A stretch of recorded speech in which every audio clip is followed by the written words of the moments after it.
اور عمران خان نے اب بھی ایسا ہی کیا ہے۔ اب دیکھیں نا کہ پارٹی کے جو انٹرا پارٹی الیکشن ہے اس میں عمران خان بطور چیئرمین امیدوار نہیں ہو سکتے تھے، کیونکہ عمران خان کے خلاف توشہ خانہ کا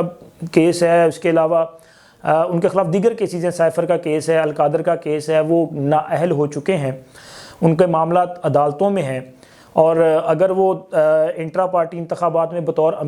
چیئرمین امیدوار کے طور پر موجود ہوتے تو شاید آنے والے وقت میں وہ دوبارہ ڈسکوالیفائی کر جاتے اور پھر یہ عہدہ خالی ہو جاتا، تو انہوں نے ان کی جگہ پہ کسی دوسرے شخص کو چیئرمین کے طور پہ نامزد کیا جانا تھا، لیکن عمران خان نے یہاں بھی پارٹی کے جو وفادار لوگ تھے ان کے نام پہ وہ قرعہ فعال نہیں نکالا، ان پہ کسی قسم کا اعتماد کا اظہار نہیں کیا، انہوں نے ایک ایسے شخص پہ اعتماد کا اظہار کیا جو کہ تحریک انصاف میں جس کی اپنی لائف جو ہے وہ زیادہ سے زیادہ 1 سال کی ہے، اور اس 1 سال میں بھی ان کی جو انڈکشن ہے وہ ایک وکیل کے طور پہ ہے، وہ عمران خان کی وکالت کرتے ہیں۔ انہوں نے ایسے شخص کو چوز کیا جو کہ 2008 میں عملی سیاست میں آیا، اور انہوں نے پیپلز پارٹی جوائن کی، اور پیپلز پارٹی کے پلیٹ فارم سے وہ بنیر کے حلقہ 28 NA-28 سے الیکشن بھی کنڈکٹ کر چکے ہیں، یعنی کہ ان کے جو سیاسی لیڈر ہیں وہ ہیں جناب آصف علی زرداری صاحب، وہ تقریباً 14 سال ان کے ساتھ رہے، اور پھر اس کے بعد 2022 میں تحریک انصاف کا حصہ بنے، وہ بھی وکالت کی وجہ سے، چونکہ عمران خان کے خلاف کیسز تھے۔ اب وہی بندہ چوز کیا گیا، یعنی کہ آصف علی زرداری کا تراشا ہوا ہیرا جو ہے وہ عمران خان کو گوہر نایاب کی طرح جو ہے وہ پسند آیا ہے، اور انہوں نے اپنی پارٹی اٹھا کے ان کی جھولی میں رکھ دی ہے۔ میں نے کل کے ویلاگ میں بھی کہا تھا کہ عمران خان نے اپنی پارٹی آصف علی زرداری کو سونپ دی ہے، تو لہٰذا یہ جو آج کی تفصیلات میں نے آپ کے ساتھ شیئر کی ہیں یہ اس بات کو انڈوز کرتی ہیں کہ یہ بالکل درست ہے، اور خواجہ آصف صاحب نے ٹویٹ کرتے ہوئے بھی اس پر جو ہے وہ بڑا زبردست انہوں نے رسپونڈ کیا ہے۔ خواجہ آصف صاحب نے جو ٹویٹ کیا ہے اپنے اس ٹویٹ میں ان کا یہ کہنا ہے کہ جناب تحریک انصاف کے نئے چیئرمین کے وہ 2008 سے 2022 تک 14 سال تک آصف علی زرداری ان کے قائد رہے، اور اس 2022 میں وہ PTI میں آئے۔ 1 سال کے اندر عمران خان کو زرداری صاحب کا تراشا ہوا ہیرا اتنا پسند آیا کہ اپنی کرسی اس کے حوالے کر دی، اور اپنے پرانے ساتھیوں کو کوڑا کرکٹ کر دیا۔ اپنی غیر حاضری میں وہ اپنے پرانے ساتھیوں پہ اعتبار کرنے کو تیار نہیں۔ جس شخص نے ساری عمر لوگوں کو دھوکے دیے ہوں اس کے لیے دوسروں پر اعتبار مشکل ہوتا ہے۔ بہرحال PTI کے لیڈروں اور ورکروں کے لیے کوئی شرم کوئی حیا کا مقام ہے یا ڈوب مرنے کا مقام ہے، کوئی غیرت کھاؤ۔ اچھا، بات انہوں نے جو ہے وہ مطلب یہ وہ انہوں نے ایک بار قومی اسمبلی میں تقریر کرتے ہوئے یہ باتیں کی تھی اسی طرح کی، یہ ان کا تکیہ کلام بن چکا ہے، لیکن بات انہوں نے ٹھیک کی ہے کہ یہ تحریک انصاف کے جو درینہ کارکنان ہیں نا ان کے لیے واقعی سوچنے کا مقام ہے۔ تو لہٰذا ان کی اپنی جماعت جو ہے وہ اس وقت چونکہ یہ کبھی ایک کنگز پارٹی تھی اور اب یہ کنگز پارٹی جو ہے وہ مختلف دھڑوں میں تقسیم ہوتی ہوئی دکھائی دیتی ہیں، اور اس بات کا اندیا میں نہیں دے رہا بلکہ خود تحریک انصاف کا حصہ رہنے والے فیصل واڈا صاحب نے اپنے ایک حالیہ انٹرویو میں اس طرف اشارہ کیا ہے۔ انہوں نے کہا جی عمران خان نے خود جو ہے وہ اپنی پارٹی کا بیڑا غرق کر لیا ہے،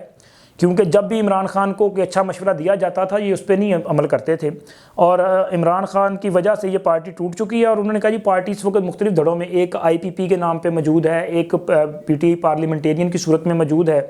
اور اب جب انہوں نے برسٹر گوہر کو پارٹی کا چیئرمین بنا دیا ہے تو ان کے اپنے جو وکلا ہیں وہ 5 دھڑوں میں تقسیم ہیں، اور اس کے علاوہ بھی ایک دھڑا جو ہے وہ بیگم صاحبہ کا ہے، پھر بہنوں کا دھڑا بھی ہے، پھر ورکرز بھی ہیں، اور پھر کچھ جو پرانے سیاستدان ہیں تو یہ بھی ہیں۔ تو مجموعی طور پہ ان کا یہ کہنا ہے کہ یہ اگلے چند ماہ میں الیکشن سے پہلے یہ پارٹی جو ہے مزید انتشار کا باعث بن جائے گی اور منتشر ہو جائے گی، یہ پارٹی مزید بکھر جائے گی اور اس کے کئی حصے جو ہیں وہ بکھرے ہو جائیں گے، کچھ لوگ اپنے اپنے ٹولیاں قائم کر لیں گے اور کچھ جو ہیں وہ دیگر سیاسی جماعتوں میں جو ہے وہ پناہ لے لیں گے، کیونکہ یہ مکافات عمل کا شکار ہو چکے ہیں۔ اور جناب علی اب ہم بات کریں گے قریشی صاحب اور علوی صاحب کے معاملے پہ، چونکہ قریشی صاحب نے کل سائفر کیس کی سماعت کے دوران عدالت کے سامنے یہ مدعا رکھا کہ جی ان کے خلاف یہ جو سائفر کیس چل رہا ہے اس کا نہ کوئی سر ہے نہ کوئی پاؤں ہے۔ انہوں نے کہا جی مجھے بتایا جائے کہ یہ جو پوری کارروائی ہے یہ آفیشیل سیکرٹ ایکٹ 1923 کے تحت چل رہی ہے یا 2023 کے تحت چل رہی ہے، چونکہ 2023 میں یہ آیا تھا نا، تو انہوں نے کہا جی چونکہ ہمیں یہ خدشہ ہے کہ یہ اگر 2023 کے تحت چل رہی ہے تو صدر صاحب نے تو اس پہ دستخط ہی نہیں کیے، تو پھر یہ کیسے یہ قانون جو ہے وہ امپلیمنٹ اس کو کر دیا گیا۔ لہٰذا ان کو یہ بتایا گیا کہ آپ کے خلاف جو کارروائی ہے وہ 1923 کا جو آفیشیل سیکرٹ ایکٹ ہے اس کے تحت اور اس کی دفعات جو ہیں ان کے مطابق چل رہی ہے، تو لہٰذا نئے ایکٹ کے مطابق تو نہیں ہے، لیکن پھر بھی انہوں نے کہا جی میں یہ چاہتا ہوں کہ آپ صدر صاحب کو طلب کریں، علوی صاحب یہاں پہ آ کے حلفاً بتائیں کہ انہوں نے اس قانون کی منظوری دی یا نہیں دی۔ اچھا، انہوں نے یہ بات جو کی ہے، میں بڑا حیرت بزدہ ہوں کہ یار قریشی صاحب تو بڑے ماشاءاللہ سینئر پارلیمنٹیرین ہیں، وہ مختلف بار وزیر بھی رہے، صوبائی بھی، وفاقی بھی، وزیر خارجہ بھی رہے 2 بار، تو وہ یہ بات کیوں کر رہے ہیں؟ ان کو تو پتہ ہے کہ جو منتخب صدر ہے اس کے پاس جو ہے وہ آئینی استثناء حاصل ہوتا ہے، تو جب ان کو استثناء حاصل ہے تو عدالت ان کو کیسے طلب کر سکتی ہے؟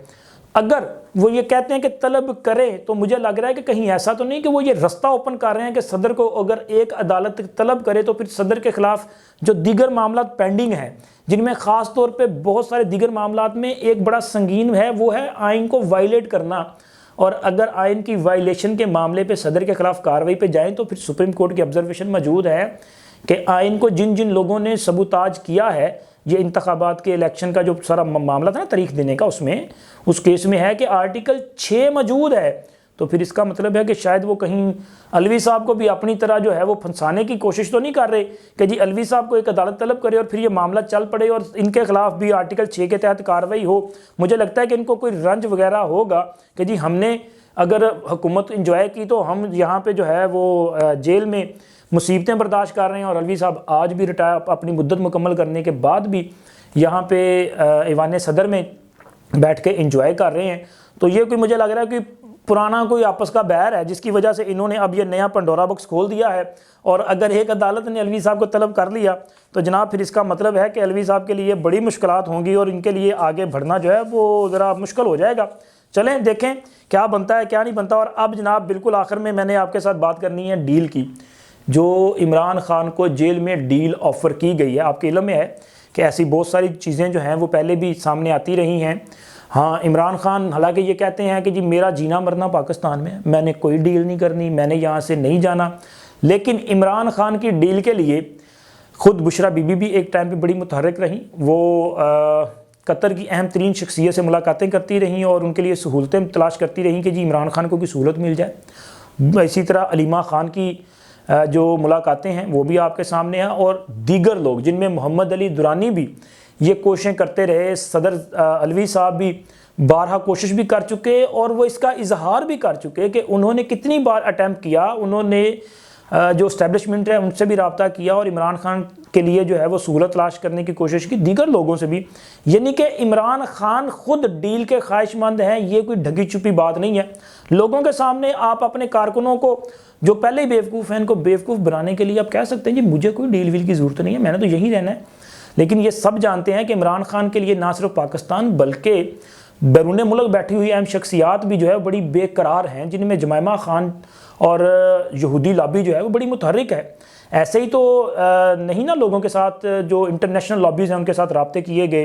امریکہ میں جو ہے وہ لابنگ فرمز ہائر کی گئی، یہ سارا پروسیس اسی کے لیے ہے کہ بھائی عمران خان کو بچانا ہے،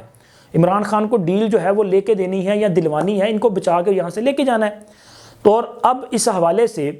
ایک بیان سامنے آتا ہے فیصل واڈا صاحب کا، اس میں انہوں نے کہا کہ جی عمران خان کی جو جیل میں ڈیل کے حوالے سے باتیں چل رہی ہیں، یہ عمران خان کی خواہش ہے کہ ان کو ڈیل آفر کی جائے اور ان کو ایک سیف ایگزٹ دے دیا جائے، وہ ملک سے باہر جانے کے لیے بھی تیار ہیں، لیکن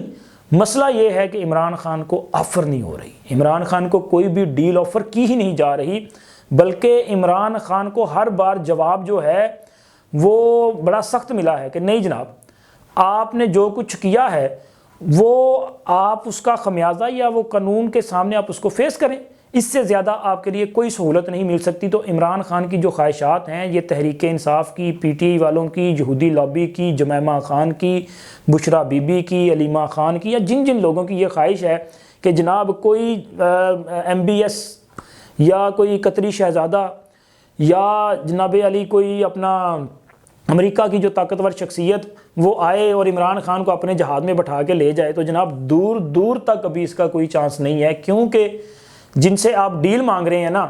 انہوں نے یہ تہیا کر رکھا ہے کہ 9 مئی کی سازش جو کہ فوج کے خلاف اور آرمی چیف کے خلاف اور ملک کے خلاف سازش تھی، ان لوگوں کے لیے کوئی معافی نہیں۔ تو اس کا مطلب ہے کہ عمران خان صاحب آپ کو نہ تو کوئی ڈیل ملے گی، نہ ڈیل ملے گی، اور نہ ہی بھی آفر ملے گی۔ اب تک کے لیے اتنا ہی، اللہ حافظ۔